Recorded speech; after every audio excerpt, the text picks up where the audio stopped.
Congress today sent a bill to the White House that carries out the recommendations of the 9/11 Commission. The White House said the president would sign this bill. Now, the measure will expand screening of sea and air cargo. It'll also increase funding to high-risk states.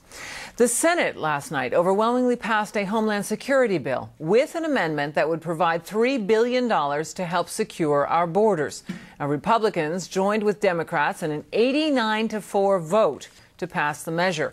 But, as Lisa Sylvester reports, President Bush says it's a budget buster and threatened not to sign it into law.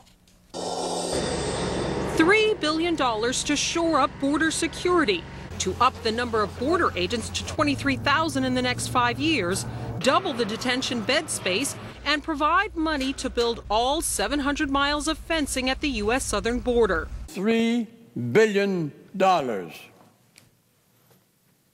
That's $3 for every minute since Jesus Christ was born.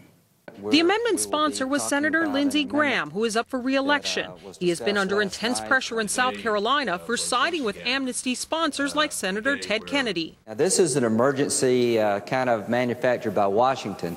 It's something that should have been done 20 years ago. Other Republicans say the emergency border money is a first step, but warn the measure could be diluted in conference committee. So until it becomes actual law, and that'll be later on this fall probably, it's monopoly money. It's not real money yet. Democratic leader Harry Reid opposed the border security amendment on Wednesday, but by Thursday, an about face, where he admitted to swallowing a bit of pride. So I thought I would throw just a little tantrum.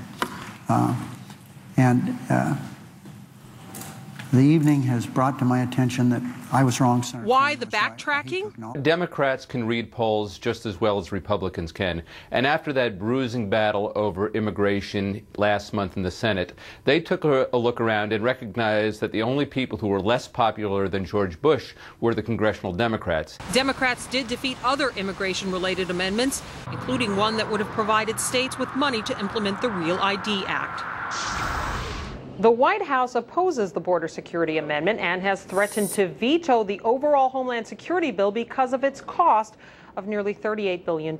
That's more than $2 billion over the president's budget request. But 89 senators voted for the legislation, only 4 opposed, and that is a veto-proof majority. Kitty? Lisa, is this also a bit of a political stand, too, to just let everyone know where they are on this issue?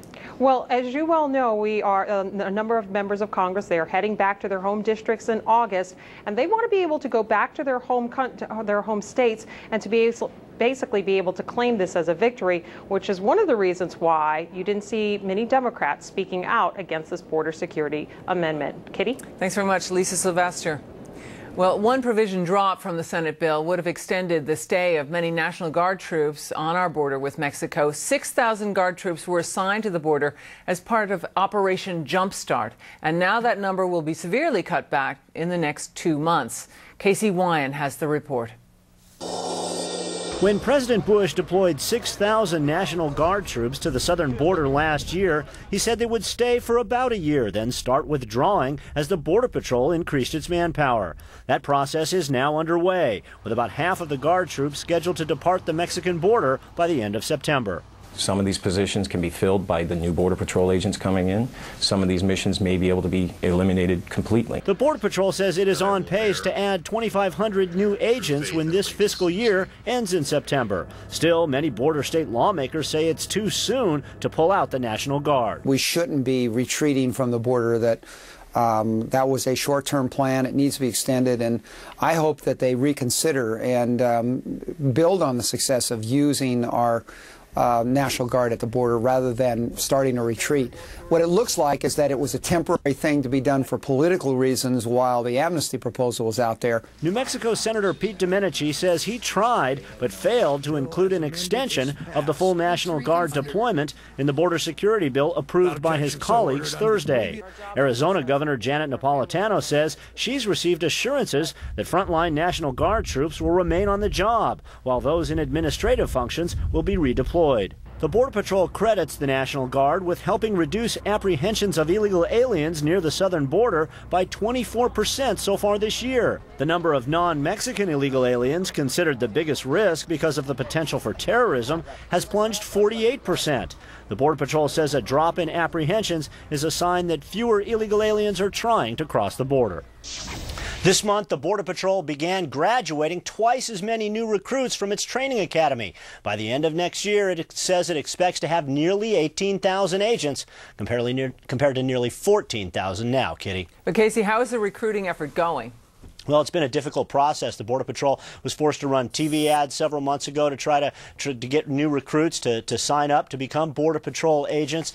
They say still they're on target to meet that 18,000 number, but the Border Patrol Union says that's not true. They say they're falling short of the goal of 18,000 by the end of next year, and there are also concerns about the quality of the new recruits coming on the force because they're hiring so many so fast. Thanks very much, Casey Wyan.